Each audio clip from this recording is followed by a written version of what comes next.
मस्तपैकी ब्रेकफास्ट झाला, त्यानंतर रूममध्ये जाऊन पुन्हा आवरलं आणि बरोबर 9:30 वाजता रूम चेकआउट केला आहे. आणि आता आम्ही आज एक्सप्लोर करतोय मात्सुशिमा. आज सुद्धा आम्ही बॅगा लॉकरमध्ये ठेवतोय आणि मात्सुशिमा एक्सप्लोर करायला जातोय.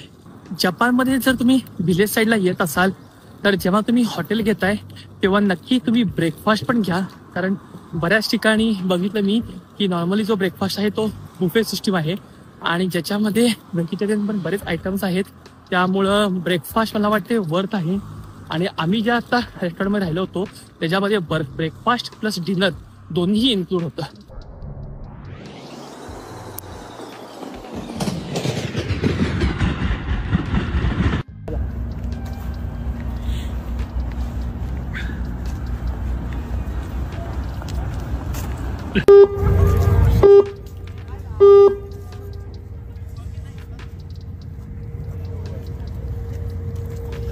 आणि ही आहे आपली साईट सीइंग क्रूज.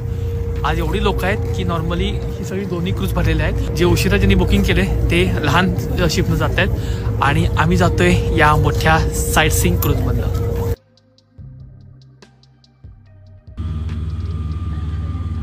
मला सेकंड फ्लोअर जायचं असेल, मला पण एक्स्ट्रा पैसे द्यायचे. पूर्ण क्रूज भरले ते.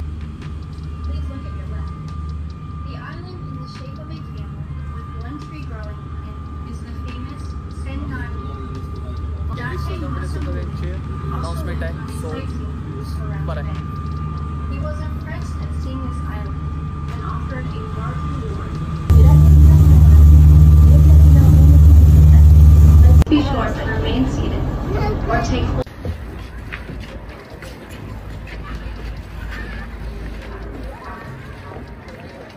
क्रूज झाल्यानंतर तुम्ही इकडं एक फुकू उराजिमा ब्रिज आहे. हा या ब्रिजसाठी तुम्हाला वेगळे एक तिकीट आहे, ते तिकीट तुम्हाला घ्यायला लागतं आणि या तिकिटानंतर तुम्हाला नजारा असा प्रकारे मिळतोय. हा मध्ये असं मधोमध ब्रिज आहे.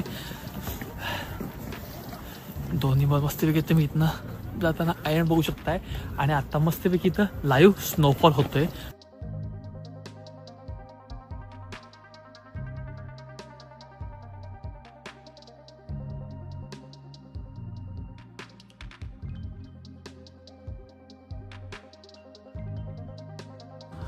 तुम्ही जर माईशिमाला येणार असाल तर बघून प्लॅन करा, कारण आता येणाऱ्या या वीकमध्ये किंवा पुढच्या वीकमध्ये मोस्टली तुम्हाला सगळीकडे स्नो दिसणार आहे आणि जे क्लायमेट आहे ते थोडंसं अशा प्रकारचं असणार आहे. त्यामुळे तुम्हाला इथं तुमचा क्रूजचा वगैरे काही उपयोग होणार नाही आहे. सो या गोष्टी तुम्ही बघून प्लॅन करा आणि मग या. आता जस्ट आमची क्रूज झाली म्हणून बरं आहे, अदरवाईज तुम्ही बघू शकता की पूर्ण आता लाईव्ह स्नोफॉल चालू झालेला आहे आणि त्यामुळं